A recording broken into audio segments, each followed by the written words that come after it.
How that picture came to be was in the 1980s.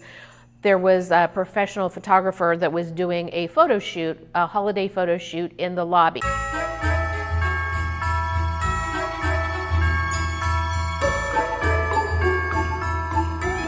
So this was back in the olden days, you know, when we had like real film and that sort of thing, versus now where everything is digital. And so he took rolls and rolls of pictures. And in one of those rolls of pictures, the door of the elevator opened up, and inside you can see the silhouette, you can see the head and the shoulders of someone standing in the elevator.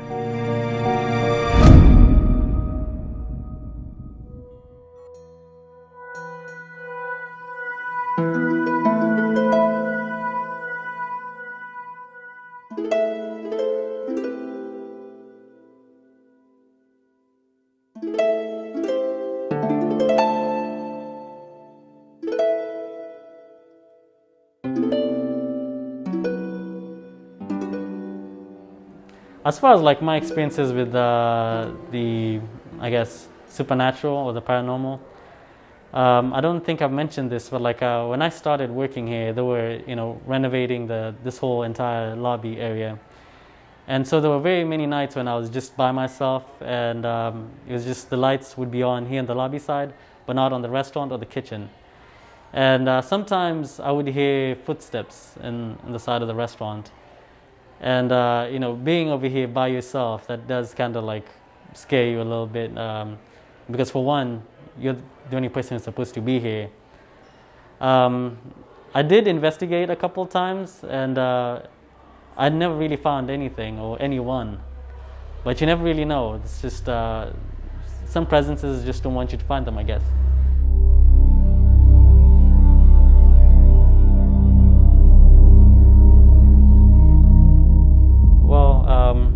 Knowing that there could be spirits around here, I try to not do anything that could anger the spirits. But then again, I'm not really sure what would. So I try to stick to my tasks and not do anything else or not stray from them.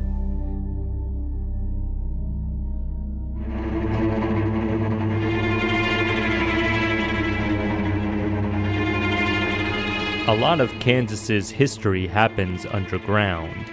In the 1850s, this Free State Hotel was accused of being a stronghold for the resistance to the law. Sheriff Jones and his posse put powder kegs in this basement and tried to blow the building up. As is well documented, Colonel Eldridge wouldn't rest. After fire, he rebuilt. And while his legacy rests here, the hotel management currently still carefully secures one of his literal resting places. All right, so the chair is Colonel Eldridge's favorite chair from way back in his days. He lived with us for a time and he left it behind, I believe. And so it's right up these stairs over here. Just come with me.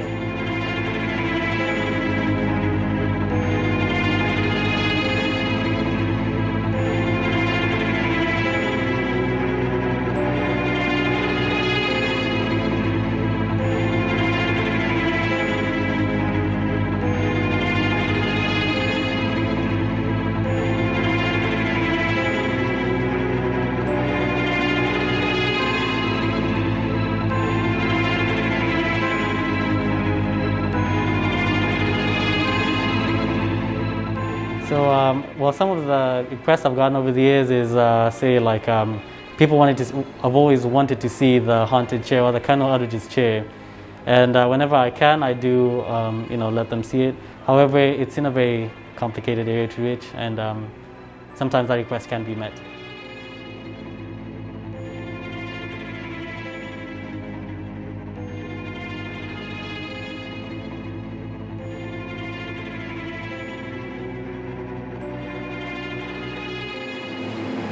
That's creepy, man.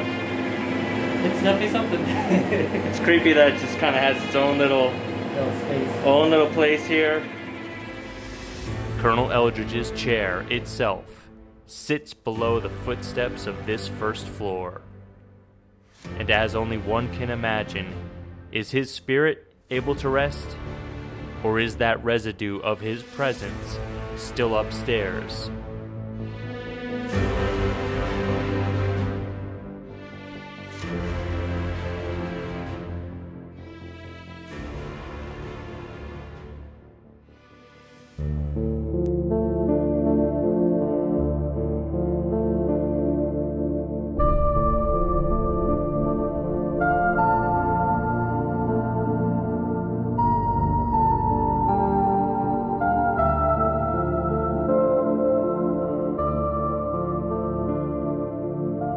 For every accidental meeting that happens between ghosts and spirits at the Eldridge, there's an inquisitive visitor curious about the backstory.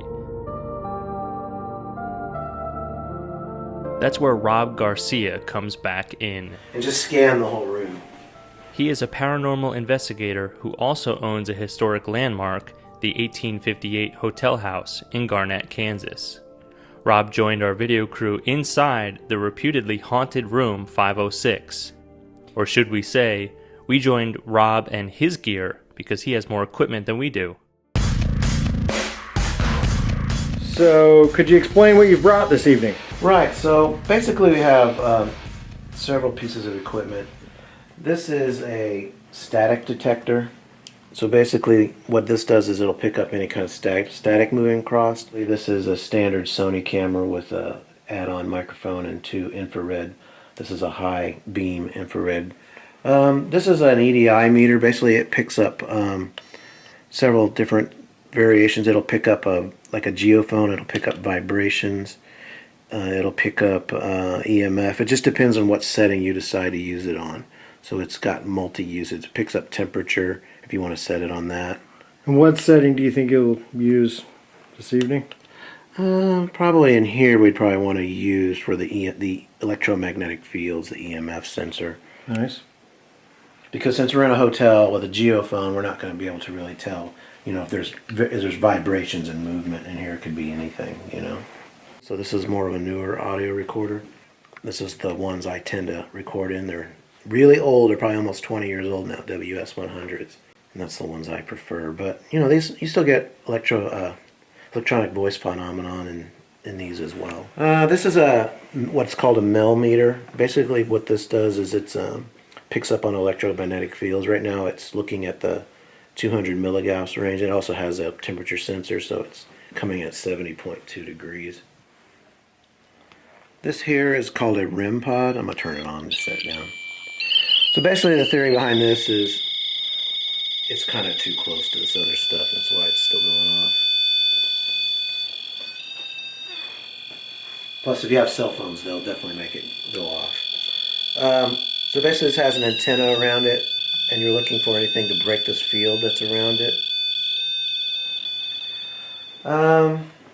Back here we have several variations of a field called ITC. It's called Instrumental Transcommunication, which is using a machine to try to communicate with spirits, ghosts, or whoever we're trying to talk to. We don't always know who we're talking to. So this one's is a Radio Shack that's been converted to work with that way. It'll just move through the radio stations at a high rate of speed. Mm-hmm. This one's called an Andes box. It's the same thing, but it's a custom built. And this one also is another spirit box that's been built by by somebody for me. And I'm very familiar with that one. I believe we used that one last time. Now that one kind of has a squelch. That's what that button is. So Yeah. if you're talking and you want to ask a question, you can hit that squelch button and it'll shut it off while you ask. So if you're recording, you're not talking over the responses. Is there a feeling or a sense that you go in where you're like... The first thing I would do if I was coming into a space is, especially a small space like this, is I'm going to walk around with these and I'm going to try and figure out what naturally is creating EMF in the room. So I want to know, is that clock putting out an extreme amounts of EMF?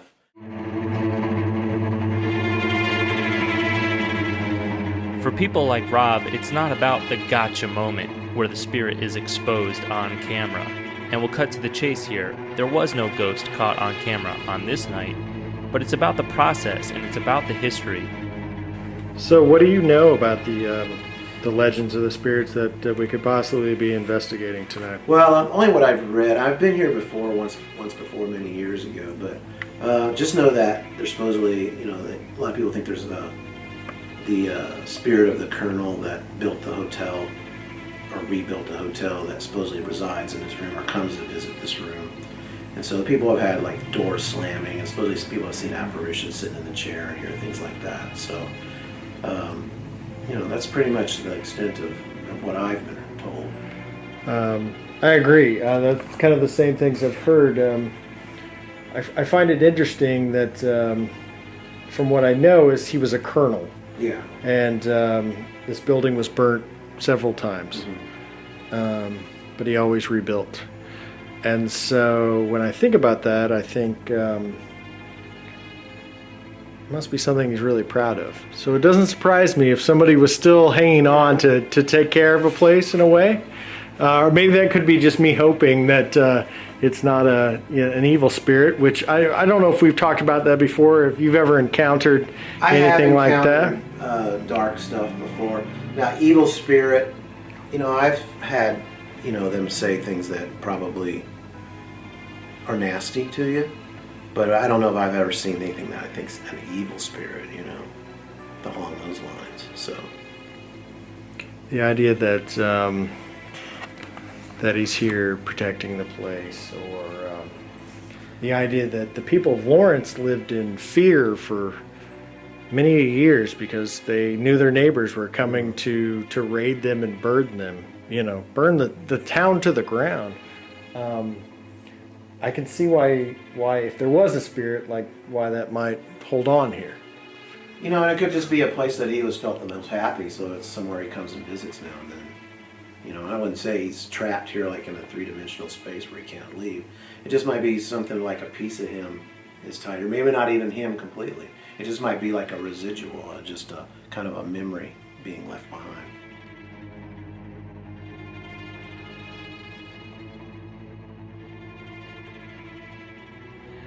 We also heard from a gentleman who told me that he was traveling on business, and he was in the room by himself, and he woke up in the middle of the night and he heard the door close, the bathroom door close. Burn me down, I'll build it up. Not unusual. The hotel is 150 years old, and it might still be settling, or somebody down the hall may have closed a door and it caused that door to close. So he got up and just opened the door because he knew in the middle of the night he may need to get up and go to the bathroom, and he didn't want to smack into it. So he got up and he opened the door, got back in bed, and he heard it close again. Burn me down, I'll build it up. So this time he got up and he put a towel between the door and the door jamb and put that in there because he knew that would not allow the door to close. So he got back in bed and he heard the door close again. And when he got up, he found the towel that he had placed between the door jamb and the door. He found that towel in the bathtub. Burn it again! I'll build it up!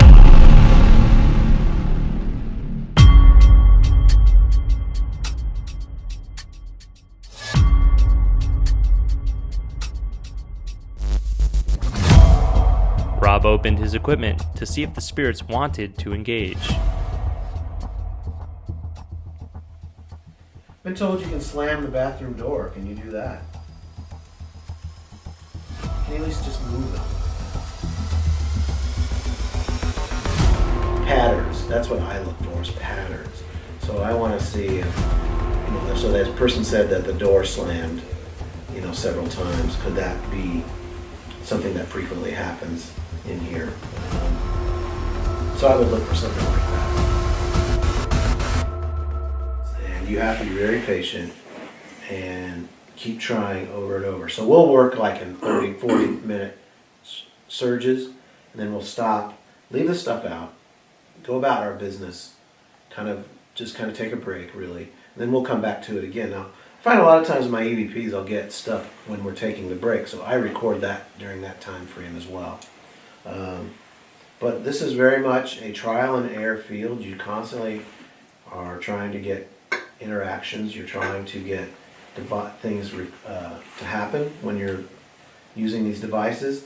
And usually a lot of times you have a lot of video recorders going as well, so you're looking for anomalies in video as well as electronic voice phenomenon inside the video audio. And while Rob advises us to review our recordings to find whether there was a new layer to the story missed during our first round of consciousness, we find a nugget.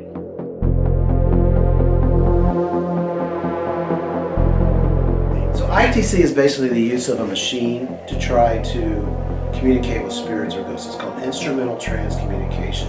So we say we're communicating with spirits, ghosts, or others because we're not always 100% sure exactly who we're communicating with. But typically we record these sessions and then review them like we did with EVP sessions. So that way we can pick up on any responses. Sometimes you'll hear these in real time, and sometimes you won't.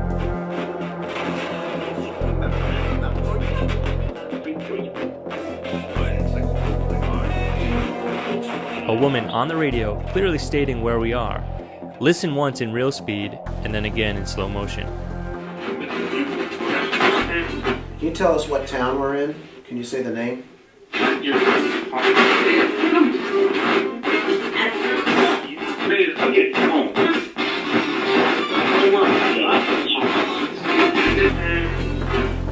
tell us what town we're in? Can you say the name?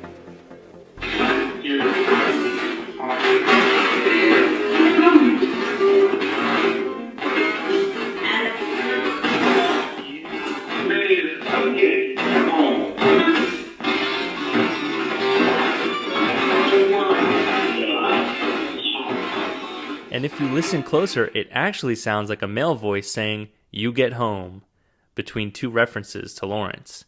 And before Rob does get home on this night, he leaves us with a closing thought. Well, I've done paranormal investigating quite a number of years now. Every place is different. Every place is a little bit the same. So if you're thinking about paranormal investigating, make sure you go out and try and find yourself a mentor, someone who's done it a while to kind of show you the ropes at first. And once you get out there, make sure you try to, respect the places you go, respect the living, as well as respect the not living anymore when you go to these places. And if you do so, if you kind of take it seriously, you'll have a very successful career as a paranormal investigator. So we have the ghost book here at the front desk back behind me. So usually we encourage people to write their experiences down, and if they can, email it to us. And then when we get a chance, we just add it into the book, and we have new stories. Last year, I had this one lady riding the elevator, and she swore she saw a ghost in there. And years ago too, we had somebody who was working here, and wanted to check out the chair and had an experience. And a different worker who was working in the restaurant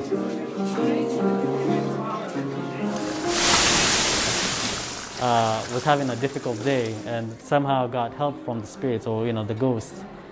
And it's a common theme. I think we have very friendly ghosts, and they're not trying to scare anybody or be a part of something really big. I don't know.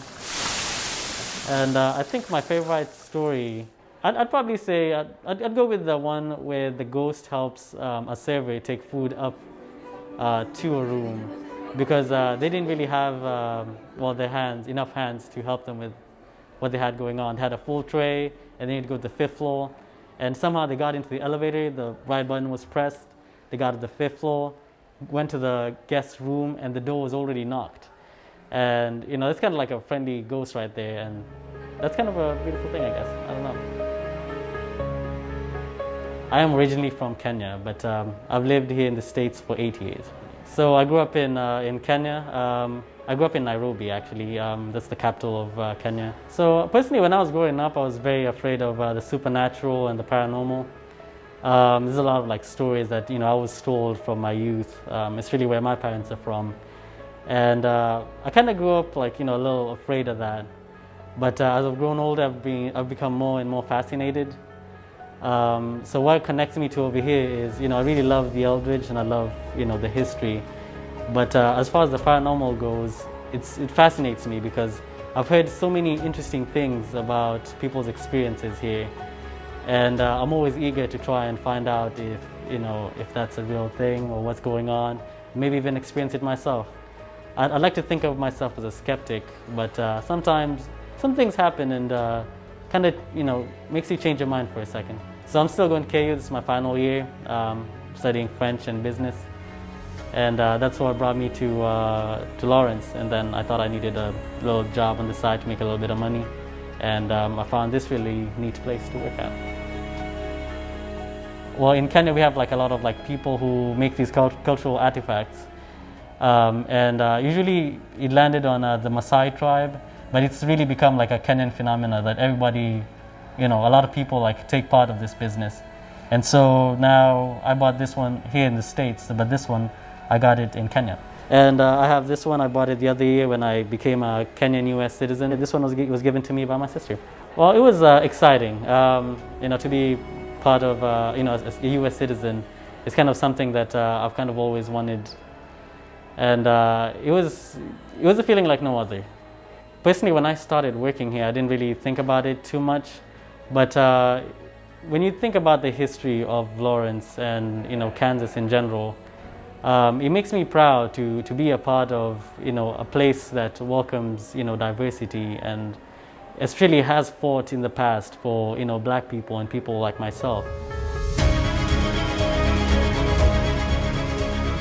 I think it's not just about the scare, it's also about the history. I think most people are fascinated by the beyond, but just the beyond by itself isn't anything that holds up by itself. Kansas has always been a very interesting place to live, a lot of history, a lot of people have fought and died, so we can have freedom here, especially here in Kansas. So when I work here, I'm kind of proud to be a part of this establishment and work in a very historic landmark.